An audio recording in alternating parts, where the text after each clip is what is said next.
Ito ba ay isang biro tungkol sa isang field trip sa Pilipinas? Isang bansang walang kahit isang Nobel Prize sa agham?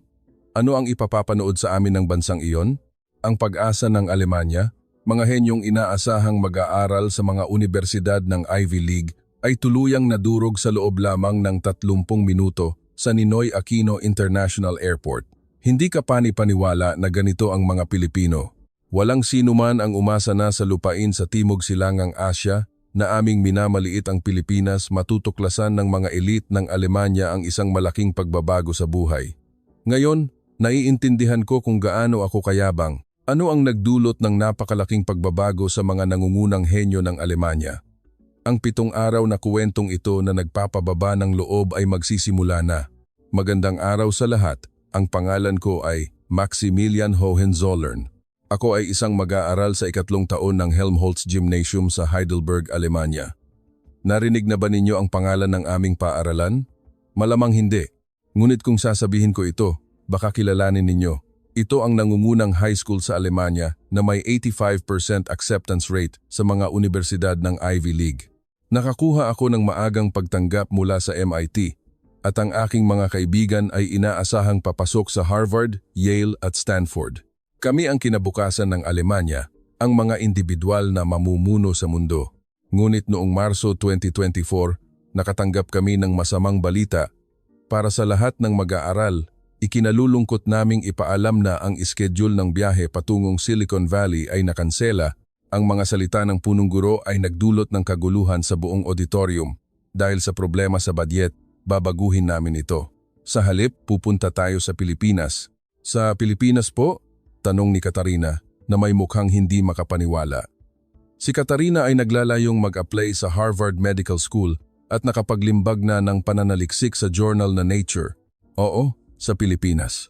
Magtatagal tayo sa Maynila sa loob ng 1 linggo. Sandali lang po, sabi ni Lucas habang nagtaas ng kamay. Pinalitan ang Silicon Valley ng Pilipinas? Imbes na makita ang Google at Apple, ano ang makikita natin? Nagtataka rin ako. Bukod sa turismo, ano pa ang mayroon sa Pilipinas? Adobo at sinigang, siguro? Sarkastikong sagot ni Elena habang tumatawa. Papuntahin ba nila tayo para maranasan ang mainit at maumidong klima? Bumuntong hininga ang punong guro. Mga bata, ang Pilipinas ay isang bansa na maraming matututunan. Matututunan? Ano po? Tanong ko. Papasok kami sa mga world-class na universidad. Ano ang matututunan namin sa Pilipinas? Nang gabing iyon, nagkaroon ng gulo sa dorm, ang pinakabaliw. Galit na sabi ni Katarina. Abala ako sa paghahanda para sa panayam sa Stanford Med School pero kailangan kong mag-aksaya ng 1 linggo sa Pilipinas? Kaya nga, reklamo rin ni Lucas. Dapat ay inihahanda ko ang City Design Competition. Tumawag pa si Elena sa kanyang mga magulang. Dad, papalitan ng paaralan ang Silicon Valley ng Pilipinas. Makatuwiran ba ito? Ngunit ang desisyon ng paaralan ay hindi nagbago. 1 araw bago umalis, napilitan kaming mag-empake. 1 linggo lang at tapos na ito. Bumuntong hininga si Katarina. Oo, isipin na lang natin na nagbabakasyon, sabi ni Lucas habang nagkibit balikat. Sa eroplano, sinubukan kong maghanap ng impormasyon tungkol sa Pilipinas. Ang GDP ay nasa ika-30 sa mundo. Ang per capita income ay humigit kumulang tilamang 8. Hindi masama para sa isang umuunlad na bansa, ngunit malayo pa rin kung ikukumpara sa Alemanya o Amerika. Tingnan ninyo ito, kinuha ni Elena ang kanyang telepono. Napakasipag mag-aral ng mga estudyanteng Pilipino, ngunit karamihan ay nakatuon sa pagsasaulo. 0 ang creative thinking. Kaya nga, tumawa si Katarina. Napakasipag mag-aral, pero wala pa ring Nobel Prize. Sumang-ayon din ako. Tama, dapat tayong mag-aral ng efficiently tulad natin. Ano ang silbi ng sobrang pagsisikap? Pagkatapos ng 11 oras na biyahe, dumating kami sa Naiya. Tiyaga lang ng 1 linggo, sabi ko sa aking mga kaibigan. Noon hindi pa namin alam na ang linggong ito ang magiging pinaka-hindi malilimutan na karanasan sa aming buhay. Pagdating sa Naiya, sinabi ni Katarina na pupunta siya sa banyo habang naghihintay kami para sa imigrasyon. Tumingin kami sa paligid ng paliparan. Sa totoo lang, ang unang impresyon ay hindi masama. Malinis at mas malaki kaysa sa inaasahan, inamin ni Lucas. Kahit si Elena ay medyo nagulat, halos kasing laki ng paliparan sa Munich. Ngunit lumipas ang 15 minuto at hindi pa bumabalik si Katarina. Anong nangyayari? Nag-text ako sa kanya. Nag-aalala. Bigla, tumakbo si Katarina. Namumutla ang mukha. Masama ang balita. Nawawala ang wallet ko. Ano? Lahat kami ay nabigla. Nakalimutan ko yata sa banyo. Ang Hermes wallet ay naglalaman ng €200 na cash at lahat ng credit cards. Ito ay regalo sa kaarawan ni Katarina na nagkakahalaga ng €1,000. Dali, hanapin natin. Habang tatakbo na sana kami sa banyo, isang ate sa uniforme ng cleaning staff ang tumakbo papunta sa amin, humihingal. Patawad, sa inyo ba ito, mga bata? Sa kamay ng ate ay ang Hermes wallet ni Katarina. Diyos ko, wallet ko! Masayang masaya si Katarina na halos maiyak na. Binuksan niya ang wallet gamit ang nanginginig na mga kamay at nanlaki ang kanyang mga mata. Kumpleto, ang cash, ang mga credit card walang nawawala kahit isa. Ngumiti ang cleaning staff at nagsabing, mabuti naman, mag-ingat na lang sa susunod. At umalis na siya nang hindi humihingi ng anumang pabuya. Sandali lang po. Sinubukan ni Katarina na kumuha ng €100 sa wallet ngunit dali-daling umiling ang ate. Wag na po, ayos lang. Lahat kami ay natigilan. Paanong nangyari iyon? Kung sa Berlin iyon malamang na nawala na hindi makapaniwalang sabi ni Lucas. Si Elena ay nagulat din. Sa akin, wala akong masabi. Sa Alemanya, hindi mo maisip ang ganoong sitwasyon. Isang wallet na nagkakahalaga ng €1,000 na may cash ang naibalik ng kumpleto. Habang ginagawa namin ang proseso ng imigrasyon, pinag-uusapan pa rin namin ito. Ganyan ba talaga ang lahat ng Pilipino? Hindi pa rin makapaniwala si Katarina. Ang mas kahanga-hanga pa ay ang proseso ng imigrasyon. Ang automated system ay napakabilis at efficient. Wow, mas mabilis pa kaysa sa Alemanya, pinuri ni Lucas. Pagkatapos naming kunin ang mga bagahe, naghihintay na ang aming gabay na Pilipino. Magandang araw po. Mga estudyante mula sa Helmholtz Gymnasium, welcome sa Pilipinas. Ang kahanga-hanga ay napakahusay mag-Aleman ni Kuya Noel. Ang galing ninyong mag-Aleman, Kuya. Nagulat si Elena. Nag-aral ako sa Alemanya ng 5 taon at nagturo ako ng Filipino sa Universidad ng Frankfurt Miss, paliwanag ni Kuya Noel. Habang papunta sa hotel, tumingin ako sa labas ng bintana. Ang expressway ay maayos na inaalagaan.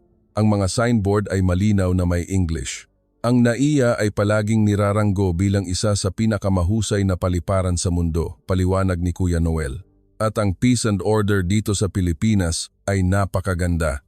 Ang mga insidente tulad ng nangyari kanina na ibinalik ang mga bagay ay napakakaraniwan dito. Talaga po? Tanong ni Katarina. Ang crime rate po? Ang homicide rate ay humigit kumulang 6 tao bawat 100,000 populasyon na maaaring mas mataas kaysa sa Alemanya, ngunit ang kaligtasan sa pang-araw-araw na buhay para sa mga turista ay napakataas, paliwanag niya. Nagkatinginan kami. Mas mataas kaysa sa Alemanya, pero ligtas?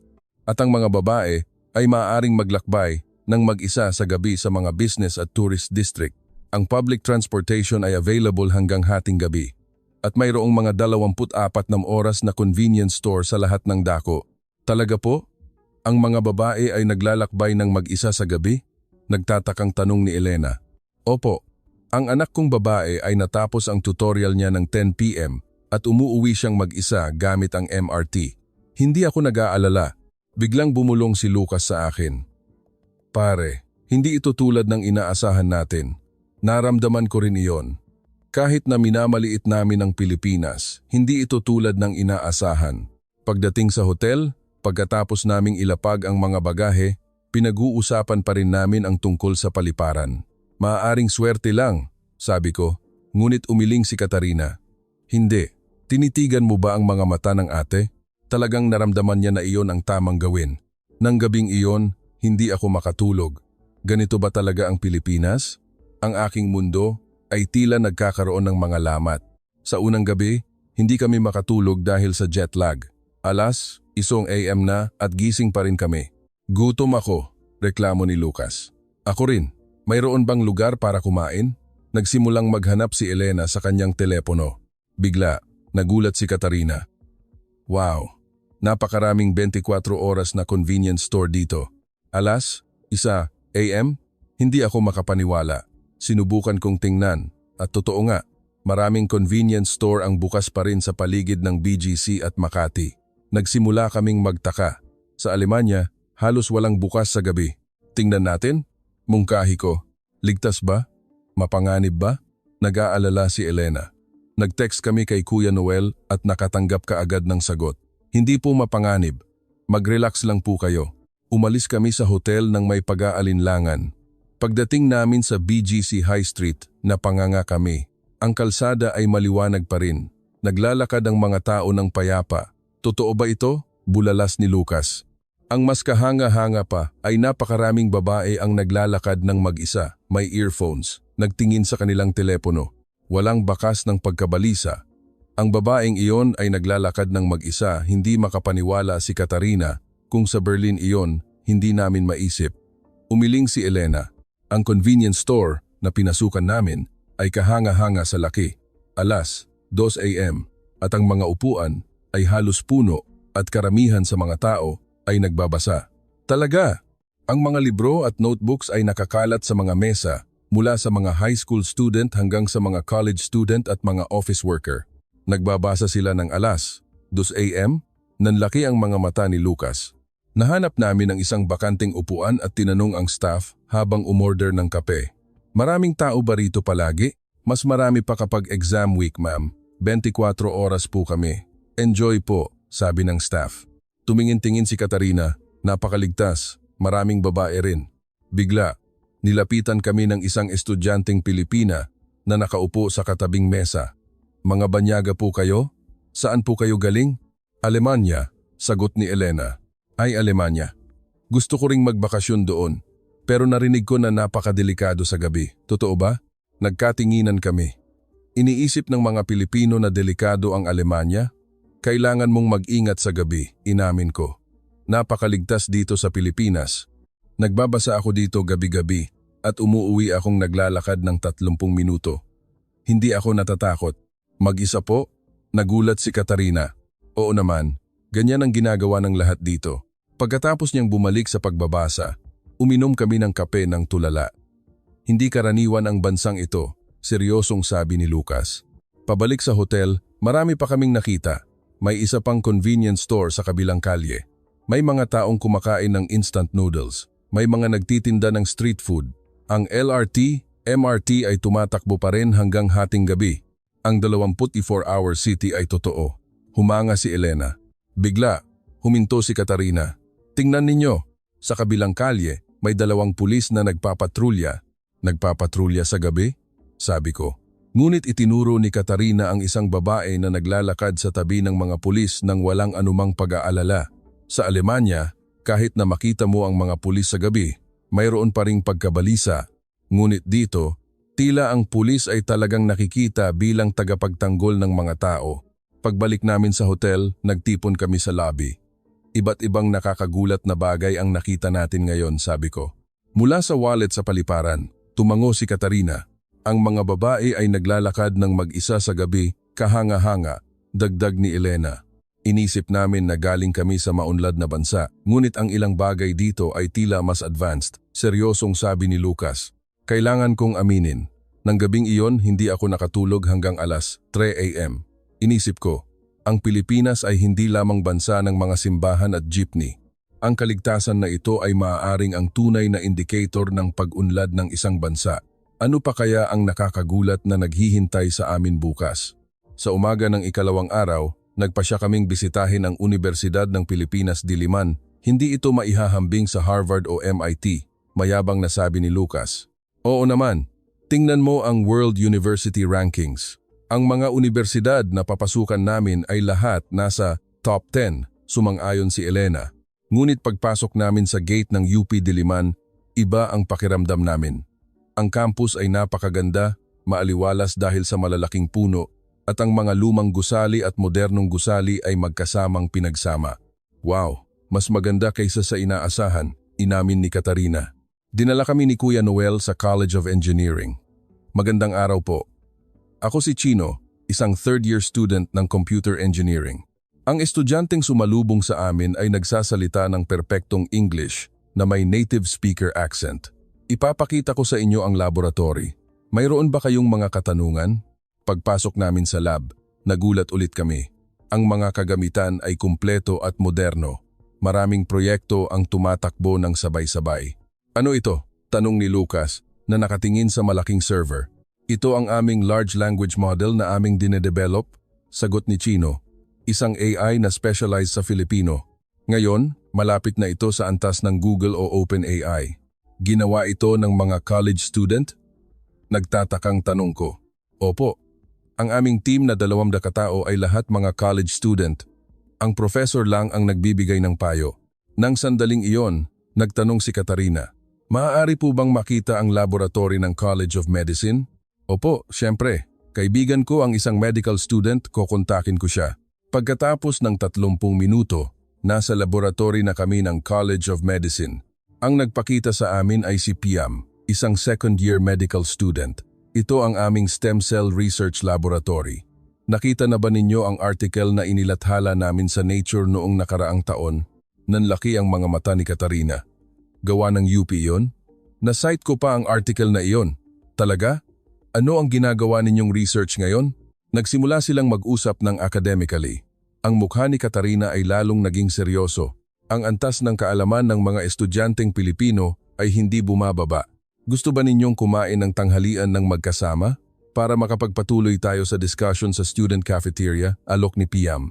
Habang papunta sa cafeteria, binisita namin ang university library. Bukas ito ng 24 oras. Nakita namin ang mga estudyanteng nag-uusap sa lahat ng dako.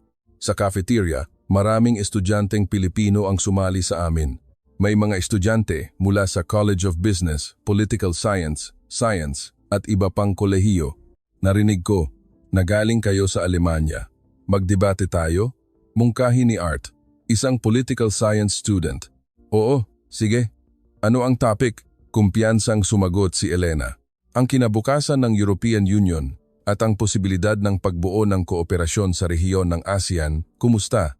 Nang magsimula ang debate, nagsimula kaming mabahala. Ang lohika at kaalaman ng mga estudyanteng Pilipino ay hindi karaniwan. Ang European Union ay nagsimula sa pagkakaisa ng ekonomiya, ngunit sa ASEAN, mas malaki ang cultural diversity kaya kailangan ng ibang approach, paliwanag ni Art sa perpektong English. Ngunit ang pagkakaisa ng Europa, na may Alemanya bilang sentro, sa huli ay hindi nalutas ang problema ng inequality sa pagitan ng kanluran at silangan, hindi ba? Matalas na itinanong ni Seriporn, isang business student. Sinubukan ni Elena na magbigay ng counter-argument, ngunit ang lohika ng kabilang panig ay matibay at nagbigay pa sila ng concrete data at mga halimbawa. Pagkatapos ng 1 oras, natapos ang debate. Talo kami ng husto. Napakasaya. Napakagaling talaga ng mga estudyanteng Aleman, nakangiting sabi ni Art, ngunit lalo lang kaming napahiya. Habang pabalik sa lab, tinanong ako ni Somchai, isang science student. Narinig ko na mag-aaral ka sa MIT. Gusto ko ring mag-apply para sa PhD doon sa susunod na taon. Maaari mo ba akong bigyan ng payo? Ay, oo, syempre. Pero bakit hindi ka mag-PhD dito sa Pilipinas? Tanong ko. Gusto ko munang mag-masters dito, tapos doon. Napakagaling ng mga professor dito, lalo na sa quantum physics. Ang Pilipinas ay may ilang field na mas advanced kaysa sa iba. Nagulat na naman. Quantum computer? Mas advanced ang Pilipinas? Bago kami umalis sa universidad, inabot ni Piam ang isang calling card kay Katarina. Kung mayroon kang research collaboration, maaari kang mag-contact. Kung mag-aaral ka sa Harvard, maaari tayong mag-research ng magkasama. Kinuha ni Katarina ang calling card na may komplikadong ekspresyon. Pagsakay namin sa bus, ang atmosfera sa loob ay tahimik. Lahat kami ay tulala. Talo tayo, sabi ni Elena, walang lakas. Ang English nila ay tila mas mahusay pa kaysa sa atin, inamin ni Lucas. Ang antas ng research ay pareho, dagdag ni Katarina. Tumingin ako sa labas ng bintana. Inisip ko kung gaano ako kayabang. Inisip ko na ang pag-aaral sa Ivy League ang pinakamahusay. Ang mga taong ito ay magiging mga kakumpetensya natin, bulong ko. Kakumpetensya? Parang naungusan na nila tayo, tawang-tawa si Lucas. Nang gabing iyon sa hotel, seryoso kaming nag-usap. Inisip namin na kami ang pinakamahusay, sabi ni Elena. Ang mga estudyanteng Pilipino ay mas masisipag, mas mapagkumbaba, at mas nagtutulungan kaysa sa atin. pagsusuri ni Katarina. At ang English nila ay perpekto. Bumuntong hininga si Lucas. Inisip namin na ang pag-aaral sa universidad na gumagamit ng English ay isang bagay na maipagmamalaki, ngunit para sa kanila, ito ay isang basic na bagay. Ang mga salita ni Chino kanina ay umalingaw-ngaw pa rin sa aking isip. Kahit na matindi ang kompetisyon sa Pilipinas, lumalaki tayo ng magkasama. Good luck sa inyo. Ang kultura ng pagbibigay inspirasyon kahit sa gitna ng kompetisyon, ito yata ang lakas ng Pilipinas. Sa ikatlong araw, bumisita kami sa punong tanggapan ng isang nangungunang kumpanya ng teknolohiya sa isang special economic zone sa Calabarzon. Parang electronics assembly plant lang, hindi ba? Sabi ni Tobias. Ang kanyang ama ay isang senior executive sa Siemens, kaya medyo ipinagmamalaki niya ang industriya ng Alemanya. Ngunit pagpasok namin sa industrial park, ang aming pag-iisip ay nagbago ng lubusan. Kumpanya ba ito o syudad? Bulalas ni Lucas. Parang isang maliit na bayan. May 12-dosenang mga gusali ng research.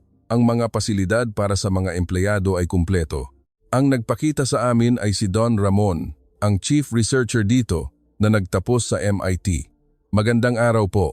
Nag-aral din ako sa ibang bansa tulad ninyo. Ngunit bumalik ako sa Pilipinas.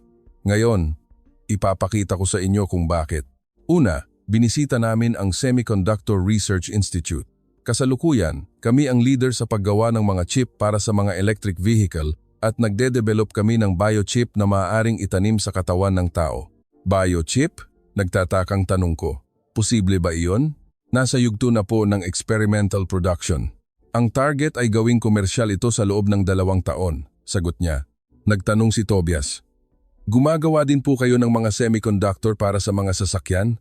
Opo, syempre. Ang Mercedes-Benz, BMW at Audi ay lahat client namin. Kami ang pangunahing supplier para sa chip ng autonomous driving system. Napahiya si Tobias. Kailangan niyang malaman na ang mga kumpanya ng kotse sa kanyang bansa ay umaasa sa teknolohiya mula sa Pilipinas. Sunod ay ang AI Chip Research Institute. Si Katarina ay partikular na interesado. Dito, nag-develop sila ng next generation AI accelerator chip. Tingnan ninyo ang chip na ito. Sa chip na ito, kasing laki ng kuko, maaari ninyong patakbuhin ang isang medical AI model sa smartphone para sa preliminary diagnosis ng sakit. Ang energy efficiency ay 10 beses na mas mahusay kaysa sa kasalukuyang model. Imposible, bulalas ni Katarina. Ang teknolohiyang ito ay nabuo na at ilalabas sa merkado sa susunod na taon. Na-reserve na ito ang Apple at Google. Ang Quantum Computer Research Institute ay may isa pang nakakagulat na bagay na naghihintay sa amin. Ito ang quantum chip na dinedevelop ng mga inhinyerong Pilipino. Ito ang may pinakamataas na stability sa mundo. Gusto ba ninyong makita ang isang demonstration? Nagpatakbo ang researcher ng isang komplikadong quantum algorithm. Agad lumabas ang resulta. Mas mabilis pa kaysa sa IBM. Hindi makapaniwalang sabi ni Lucas. Opo. Ang Pilipinas ay isa sa mga leader sa quantum computer research sa mundo. Ang tanghalian ay kasama ang mga empleyado ng kumpanya, na karamihan ay mga batang inhinyero. Bakit hindi kayo nagtatrabaho sa ibang bansa? Mas mataas ang suweldo sa Silicon Valley, hindi ba? Tanong ko sa isang inhinyero. Ngumiti siya at sumagot. Mas masaya dito, kuya. Maaari kaming direktang gumawa ng pinaka-cutting edge na teknolohiya sa mundo. At ang Pilipinas ay malapit ng maging technology hub ng ASEAN. Walang dahilan para umalis. Nung hapon, binisita namin ang Innovation Exhibition Center. Ipinakita ang flexible display chip, brain-computer interface chip, at semiconductor para sa space application. Ito ay mga prototype lang, hindi ba? Hindi makapaniwalang tanong ni Lucas. Opo. Lahat ay ilalabas sa loob ng 23 taon. Ang huli ay ang Biochip Research Institute. Gumagawa rin po kayo ng biotech? Nagulat si Tobias. Nagde-develop kami ng DNA computing chip na maaaring mag-diagnose at mag-treat ng sakit ng direkta sa katawan ng tao. Nang matapos ang aming pagbisita, sinabi ni Don Ramon, ang Pilipinas ay hindi man malaki, ngunit ginagalaw namin ang mundo sa pamamagitan ng teknolohiya. Dapat din kayong magkaroon ng malaking pangarap. Sa bus pa uwi, tahimik na naman. Ano ang sasabihin ko kay Dad? Hinawakan ni Tobias ang kanyang ulo. Ang industriya ng Alemanya ay hindi makakaligtas kung wala ang teknolohiya mula rito. Inisip ko na ang medisina ang pinaka-advanced na field. Natigilan din si Katarina. Ang mga bagay na ide-develop natin sa susunod na 10 taon, nagagawa na nila ngayon paglalagom ni Lucas. Naramdaman ko na ang aking pagmamalaki sa pagiging Aleman ay nagiba. Ang Alemanya, ang bansa ng teknolohiya, ay tila isang bagay ng nakaraan sa harap ng Pilipinas. Ngunit ang mas kahanga-hanga ay na-enjoy talaga ng mga taong iyon ang kinabukasan, sabi ni Elena. Tama, ang mga mata ng mga inhinyerong Pilipino ay buhay na buhay. Hindi pakiramdam ng paghihiwalay, kundi tunay na pag-iibigan sa kanilang trabaho. Pagbalik namin sa hotel, hindi pa nawawala ang pagkagulat. Para saan pa ang pag-aaral natin sa Ivy League? Tawang-tawa ako sa sarili ko. Kaya nga, mas maganda siguro kung mag-aaral na lang tayo dito sa Pilipinas. Hindi pa natapos ang sinabi ni Katarina. Nang gabing iyon, sumulat ako sa aking diary. Ngayon, nakita ko ang kinabukasan, at ang kinabukasan ay nasa Pilipinas. Sa ika-4 na araw, bumisita kami sa Philippine Science High School, Pisay. Gaano ba kagaling ang mga high school student? Sinubukan ni Lucas na bawiin ang kanyang kumpiyansa.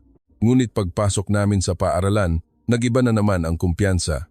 Alas 7:30 AM at puno na ang paaralan ng mga estudyante. May mga tunog ng iba't ibang wika na nanggagaling sa pasilyo. Nagsalita ng Japanese ang estudyanteng iyon kanina, hindi ba? Nagulat si Elena. Sinalubong kami ng punong guro. Maligayang pagdating po. Napaka-excited ng aming mga estudyante na makita ang mga estudyante mula sa sikat na paaralan sa Alemanya. Ang unang class na pinasukan namin ay isang English debate class. Ang topic ay ang pagsasama-sama ng tao at AI. Tumayo ang isang estudyante at nagpresenta sa English, ngunit isinulat ko ang notes sa Aleman. Ang pag-unlad ng AI ay hindi maiiwasan, ngunit ang creativity at emotion ng tao ay hindi mapapalitan. Ang accent ay perpekto, ngunit ang mas kahanga-hanga ay ang depth ng lohika na nasa antas ng mga graduate student. Ilang taon na ang estudyanteng iyan? Bulong ni Katarina sa professor na katabi namin. 17 taong gulang po, sagot ng professor. Nang magsimula ang debate, mas kahanga-hanga pa. Ginamit ng mga estudyante ang English, Filipino at isang pangatlong wika sa pagdedebate. Sa break, nilapitan kami ng isang estudyante. Magandang araw po. Ako si Nico, grade 11. Nagsalita siya ng perpektong Aleman. Ilang wika ang alam mo? Tanong ko. Filipino, English, Japanese, Chinese at nag-aaral ako ng Aleman. 5 wika. Lahat kami ay napanganga. Dito, ito ang average na antas. Dapat kayong magsalita ng at least 3,004 na wika. Sunod ay ang math class. Hindi ba ito university level na math? Nagulat ako sa blackboard. Advanced calculus? Dapat natapos na iyan ng mga grade 11 student, paliwanag ng professor. Umakyat ang isang estudyante para sagutin ang tanong sa blackboard. Kahit na nakakuha ako ng maagang pagtanggap sa MIT at mahusay sa math, ang bilis ng paglutas ng tanong ng estudyanteng iyon ay kahanga-hanga. Sa lunch break sa cafeteria, mas nakakagulat. Ang mga estudyante ay kumakain habang nagme-memorize ng mga salita, may earphones na naglalabas ng mga lecture. Nag-aaral pa rin sila sa lunch break? Tanong ni Elena. Ang oras ay mahalaga, kuya. Ngumiti ang isang estudyante at sumagot. Kung makamemorize ka ng isang salita sa isang araw, 365 na salita sa isang taon. Noong hapon, nanood kami ng mga club activity. Ang Science Club ay gumagawa ng mga university-level experiment. Ang Model UN Club ay gumagawa ng isang totoong UN meeting simulation. 4 na estudyante na nagtapos sa aming paaralan noong nakaraang taon ang pumunta sa Harvard, 3 sa Yale, at 5 sa Stanford, mayabang na sinabi ng estudyanteng nagpapakita sa amin. Mga estudyanteng may parehong layunin sa amin, ngunit iba ang antas ng paghahanda. Pagkatapos ng class, lalong naging masigla ang paaralan. Ang library ay puno ng mga estudyanteng nagbabasa. Natatapos ang class ng 10 p.m. Pag-uwi, nagbabasa pa rin hanggang 1 a.m., paliwanag ni Nico. Hindi makapaniwala si Katarina. Hindi ba kayo napapagod? Masaya. Napakasaya ng pag-aaral ng mga bagong bagay. Bigla lumapit ang isang estudyanteng babae. Ikaw si Katarina, hindi ba? Nabasa ko ang article mo sa Nature. Paano mo nalaman? Ang stem cell research mo ay napakagaling. Magte-take din ako ng exam para sa med school. Maaari ba akong magtanong? Isang high school student ang nagbabasa at nakakaintindi ng article sa Nature.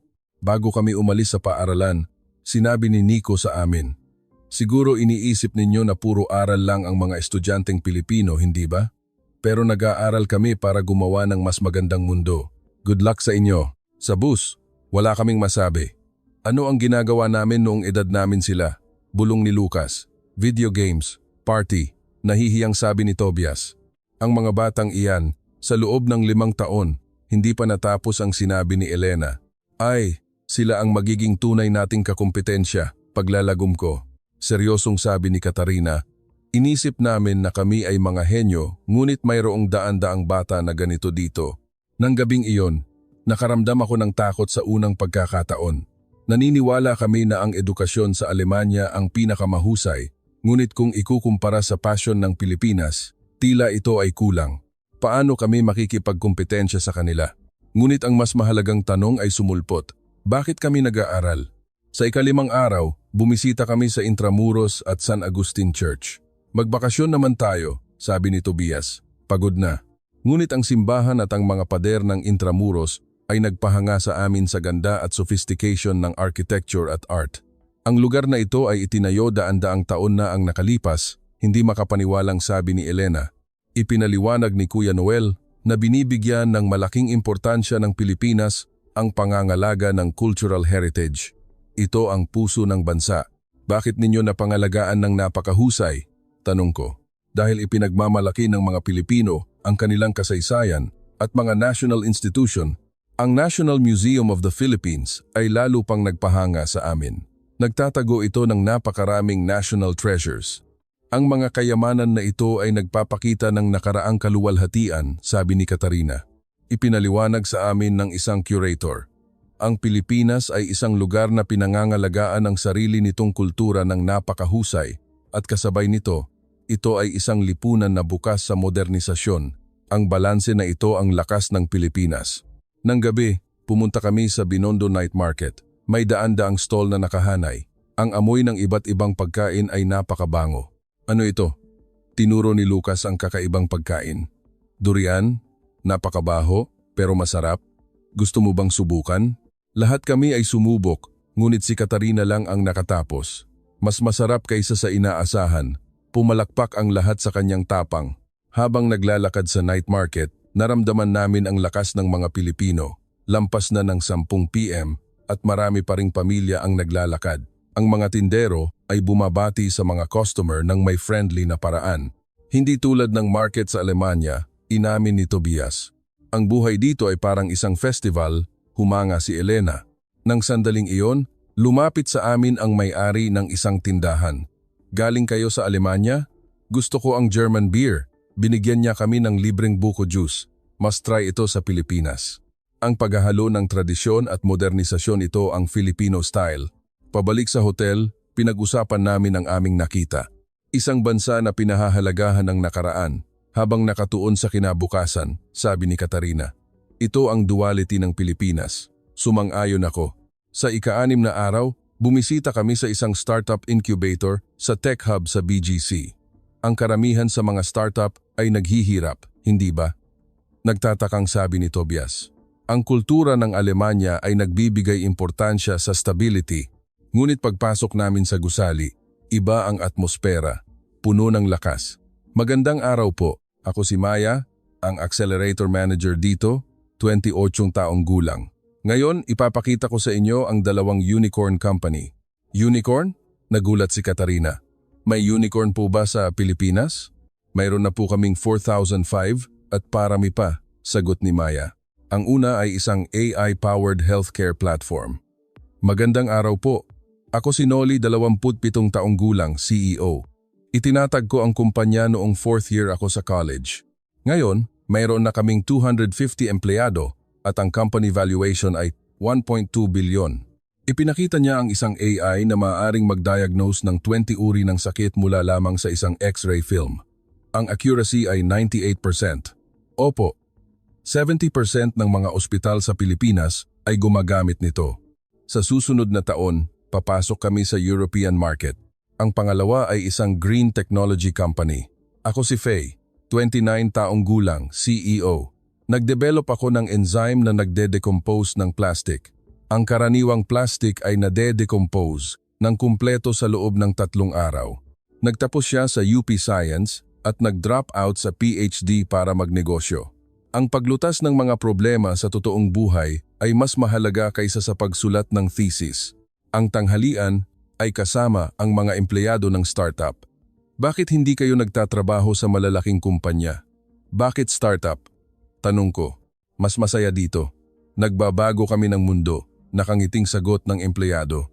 Paano kung mag-fail? Tanong ni Tobias. Ang failure ay karanasan. Binibigyan ng paggalang ng Pilipinas ang mga nabigong entrepreneur dahil maaari silang bumalik at sumubok ulit.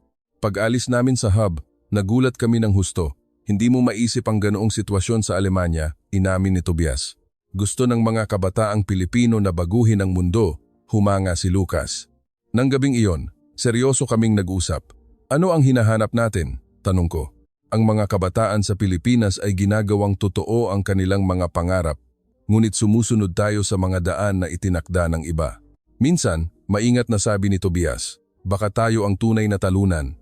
Nang gabing iyon, nagdesisyon ako. Ang degree mula sa MIT ay hindi ang layunin. Kailangan kong isipin kung paano ko ito gagamitin. Hindi ako tinuruan ng Pilipinas ng teknolohiya, ngunit tinuruan ako nito ng attitude ang tapang na hamunin. Sa umaga ng ika-7 araw, bumisita kami sa Rizal Park at sa Manila Bay. Maglakbay na naman, tila nawawalan ng lakas si Lucas. Ngunit ang ganda ng Rizal Park at ang payapa ng Manila Bay ay nagpahanga sa amin. Ipinaliwanag ni Kuya Noel na pinangalagaan din ng Pilipinas ang cultural heritage sa gitna ng pag-unlad. Ang nakaraan at ang kinabukasan ay magkasamang naninirahan. Nakita namin ang buhay ng mga tao sa tabi ng dagat na simpleng-simple ngunit contrast sa mga matatayog na gusali. Ang pag-iwan sa nakaraan ay hindi pag-unlad. Ang pagtungo sa kinabukasan na may nakaraan bilang pundasyon ang tunay na pag-unlad. Noong hapon, bumisita kami sa National Museum of Fine Arts, dating Post Office Building, isang lugar na nagbago ng lumang gusali tungo sa isang cultural space. Ito ay dating post office, nagulat si Lucas. Puno ng magagandang gallery at design store. Pangangalaga ng kasaysayan, kasabay ng paglikha ng bagong halaga, paliwanag ng curator. Nakilala namin ang isang designer. Ang kanyang trabaho ay kahanga-hanga. Pinagsama niya ang tradisyonal na pinya fiber patterns sa modernong fashion. Sikat din ito sa Paris. Ang tradisyonal na pattern ay naging modernong fashion? Nagulat si Katarina. Opo. Ipinapakilala nito ang Filipino identity sa mundo. Nakita namin ang isang craftsman na gumagawa ng traditional bamboo crafts. Pinagsasama ito sa 3D design. Parehong tradisyonal at cutting edge ito ang Filipino style, sabi niya nang may pagmamalaki.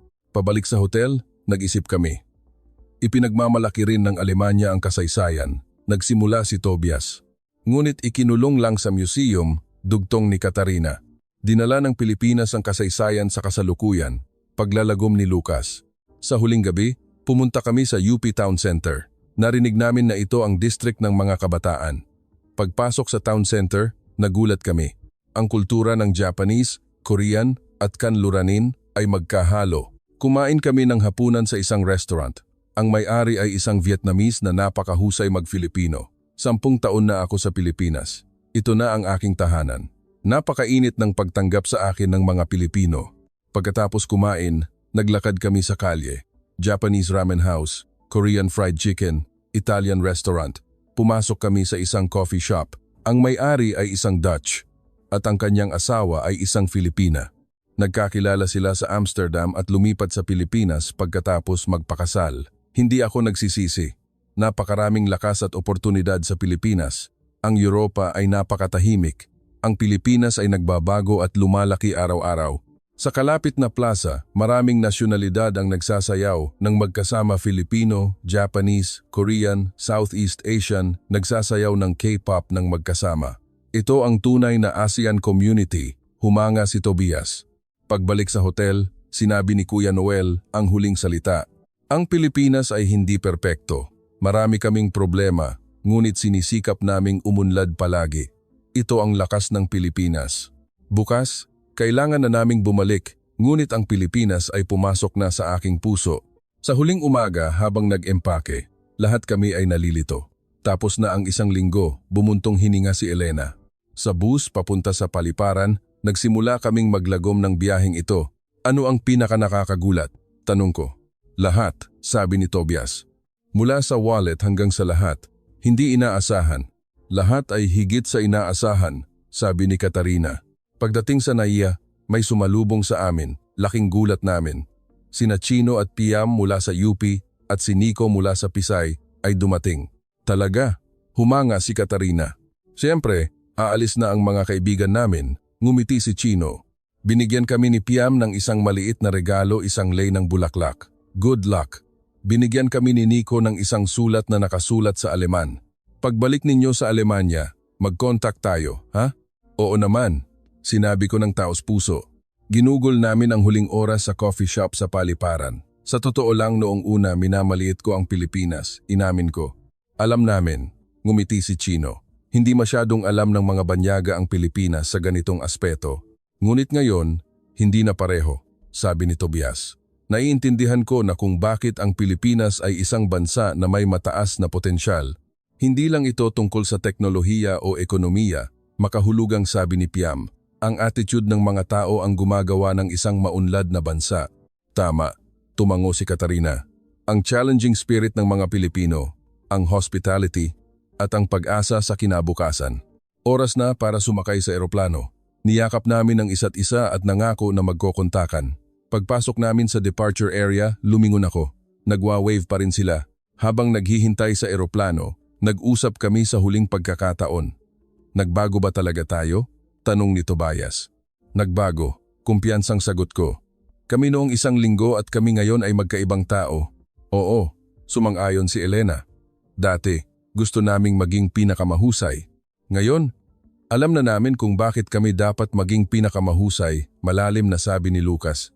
Tinuruan kami ng Pilipinas na maging mapagkumbaba at magkaroon ng passion at ang halaga ng paglaki ng magkasama.